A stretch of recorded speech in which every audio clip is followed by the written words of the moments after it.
হযরত শাহজালাল রহমাতুল্লাহ আলাইহি বাংলার ইতিহাসের এক উজ্জ্বল নাম।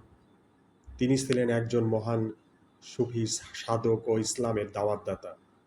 ১৩০৩ সালে তিনি ৩৬০ জন সঙ্গী নিয়ে সিলেট অঞ্চলে আগমন করেন।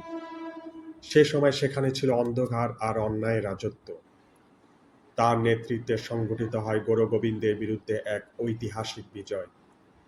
এরপর তিনি সিলেটে ইসলামের আলো ছড়িয়ে দেন। তার জীবন ছিল ত্যাগ, ধৈর্য আর আল্লাহর প্রতি গভীর ভালোবাসার এক অনন্য উদাহরণ। আজও লাখো মানুষ তার দরগায় যায় শান্তি খুঁজতে। সত্য ও ন্যায়ের পথে থাকলে আল্লাহর সাহায্য অবশ্যই আসে।